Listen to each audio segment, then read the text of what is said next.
السلام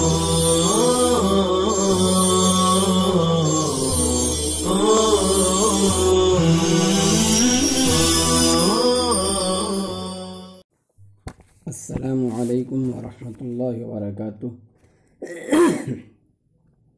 عزیز طلبہ،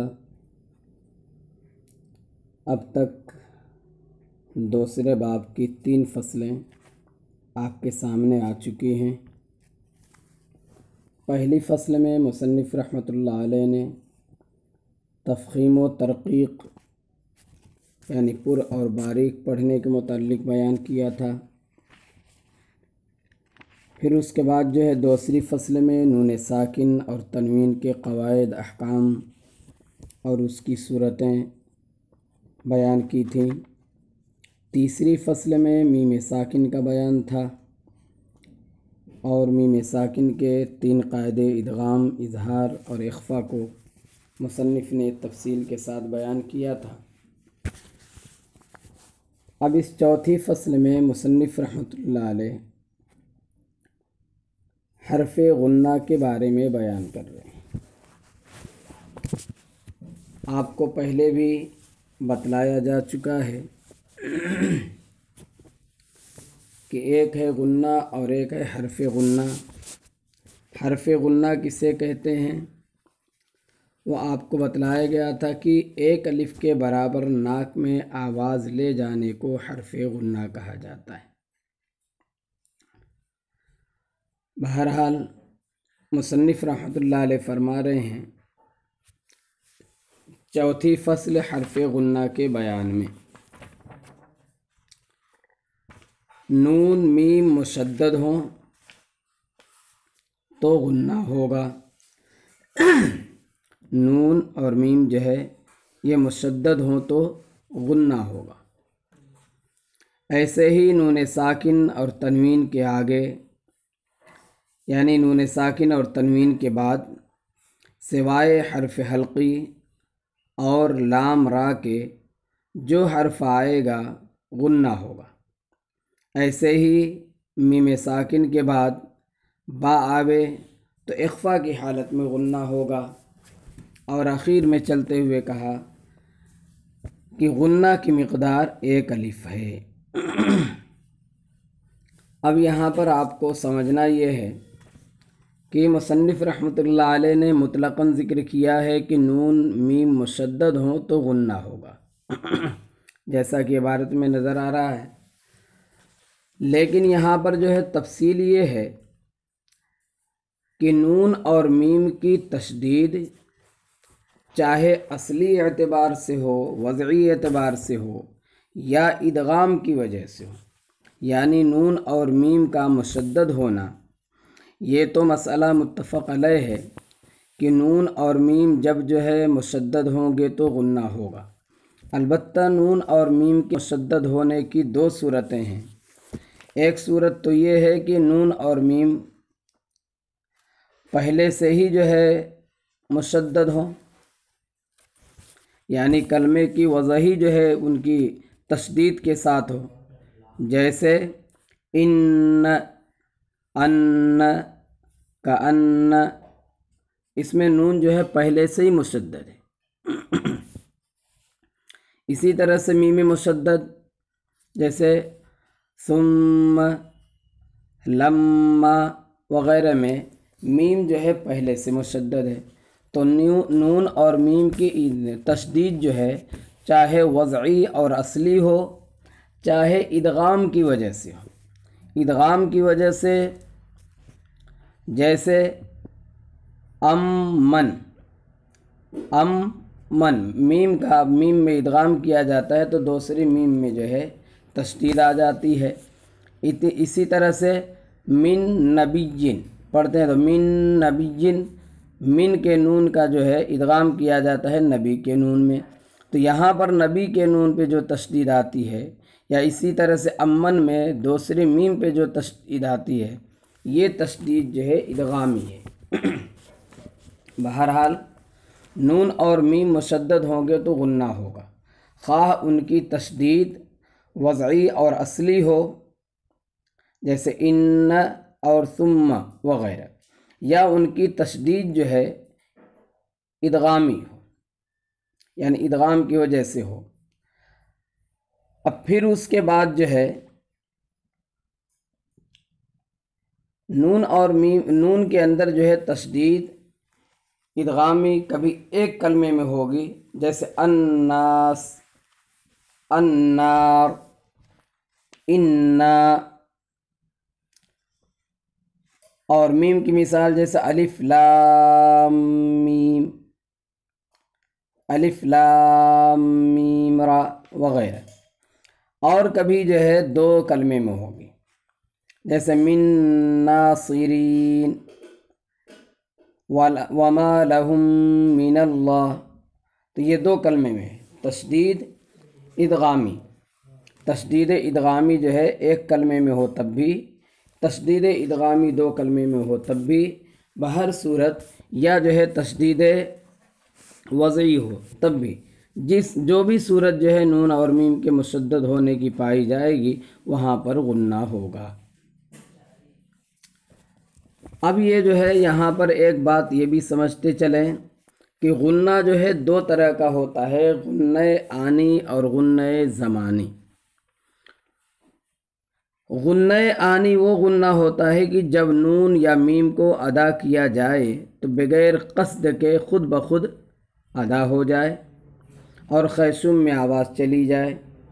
یہ غنہ جو ہے نون مظہرہ اور میم مظہرہ، یعنی وہ نون اور میم جن میں اظہار کیا جاتا ہے، جیسے انعمت کہ نون اور میم میں اظہار والا غنہ ہوتا ہے، اس کو غنہ آنی کہتے ہیں۔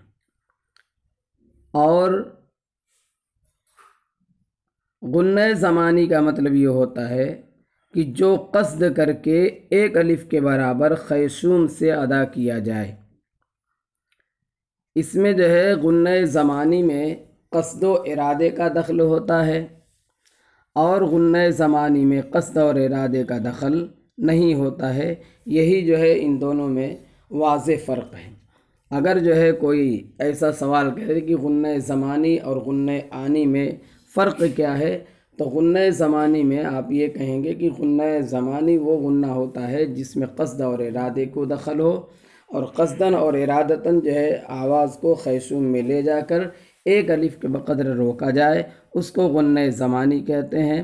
اور بغیر قصد کے جو غنہ ادا ہو اور اس میں جو ہے خیشوم میں آواز ایک الف کے بقدر نہ رکے، اس کو غنہ آنی کہتے ہیں۔ اب جو ہے ان دونوں کا محل کیا ہے، تو آپ یہ کہیں گے کہ غنہ آنی کا محل نون اور میم کی حالت اظہار ہے، یعنی حالت اظہار میں نون اور میم کی، یا اسی طرح سے نون اور میم جب متحرک ہوں تو اس وقت جو غنہ ہوتا ہے وہ غنہ آنی ہوتا ہے۔ اور غنہ زمانی تو مصنف خود بتلا رہے ہیں کہ غنہ زمانی کہاں ہوتا ہے۔ پہلی بات یہ بتلائی کہ نون اور میم مشدد ہوں تو وہاں پر غنہ زمانی ہوگا۔ اسی طرح سے بتلا رہے ہیں آگے کہ ایسے ہی نون ساکن اور تنوین کے آگے سوائے حرف حلقی اور لام را کے جو حرف آئے گا غنہ ہوگا۔ تو نون ساکن اور تنوین کے بعد الف کے علاوہ تمام ہی حروف آتے ہیں، ان میں سے آپ کو بتلایا گیا ہے کہ نون ساکن اور تنوین کے بعد اگر حروف حلقی آئے تو وہاں پر اظہار ہوتا ہے، یعنی وہاں پر جو غنہ ہوتا ہے وہ غنہ زمانی ہوتا ہے۔ اس وجہ سے اس کو مصنف نے منع کیا ہے کہ نون ساکن اور تنوین کے آگے سوائے حرف حلقی کے، کیونکہ اس فصل کے اندر غنہ زمانی کو بیان کرنا مقصود ہے، اس وجہ سے اس کو مصنف نے سوائے کر کے مستثنیٰ کر دیا ہے۔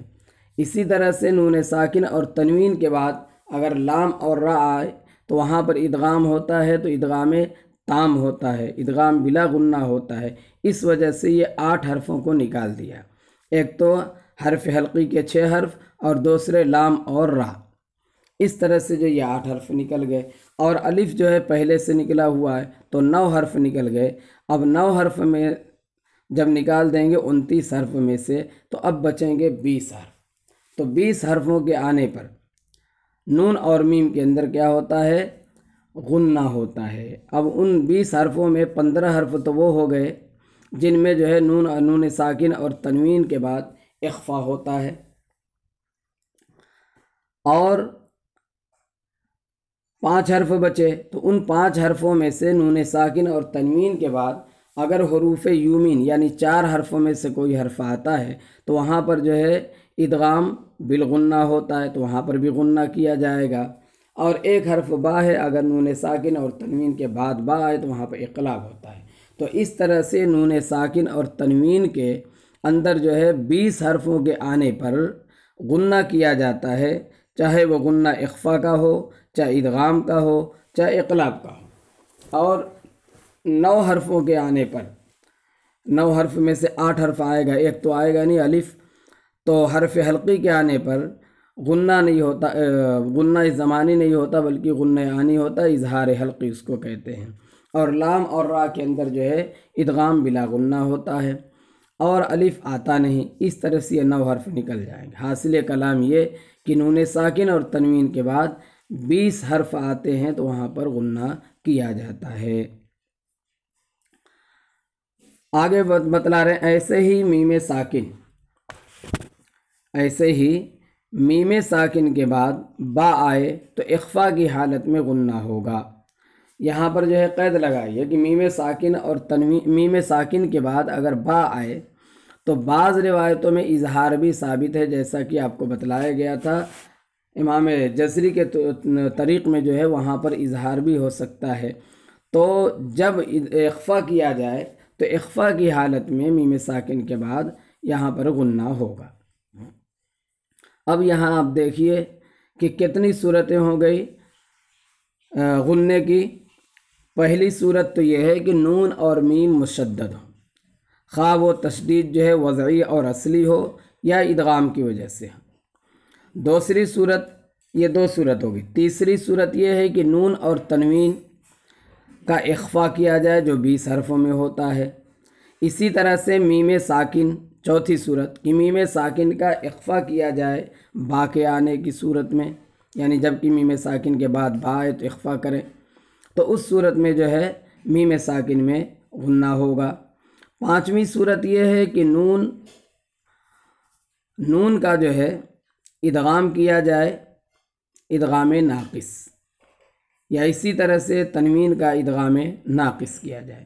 تو یہ 5 صورتیں اور ادغام والی صورت لے کر کے 6 صورتیں بن جائیں گی، یعنی نون اور میم بحالت مدغم، یعنی نون بحالت مدغم فی النون اور میم بحالت مدغم فی المیم۔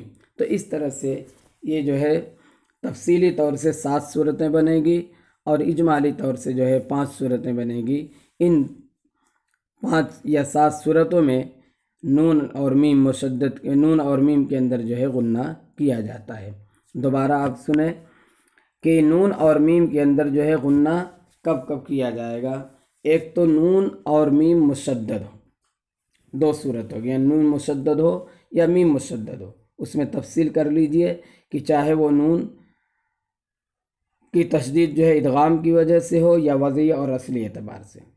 دوسری صورت ہے کہ نون اور تنوین میں اخفا کیا جائے جو 20 حرفوں میں ہوتا ہے، یا میم ساکنہ کے اندر جو ہے اخفا کیا جائے جو حرف با کے آنے پر ہوتا ہے۔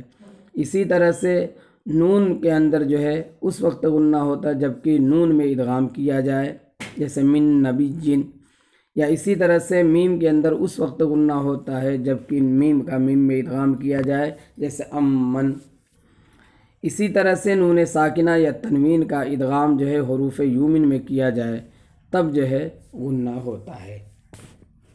آگے مصنف فرما رہے ہیں کہ غنے کی مقدار 1 الف ہے، غنے کی مقدار جو ہے 1 الف ہے، اور یہاں مراد وہی ہے کہ غنہ جو ہے غنہ زمانی، کیونکہ غنہ زمانی کی ہی مقدار جو ہے 1 الف ہے، ورنہ تو نون اور میم کے اندر تو بہر صورت غنہ پایا ہی جاتا ہے، چاہے نون اور میم جو ہے مشدد ہوں یا ساکن ہوں۔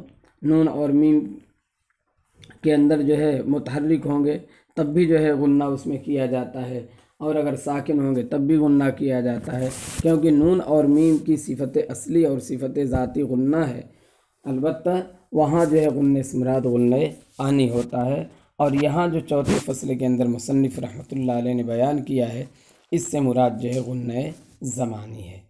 بہرحال آج کا سبق اسی پہ ختم ہوتا ہے۔ السلام علیکم ورحمۃ اللہ وبرکاتہ۔